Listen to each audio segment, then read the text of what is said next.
Hey everyone, welcome to my channel tutorial lore today. I'm going to teach you how to find and copy your USDT ERC20 address on Coinbase wallet.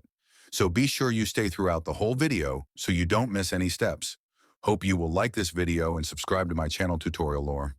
Let's go for how to find and copy your USDT ERC20 address on Coinbase wallet. First, you have to open the Coinbase wallet application in your smartphone. After that, create your account in the Coinbase wallet application for better experience. You can use it on PC also. After that, go to the search button and then type USDT ERC20 and then select this second one.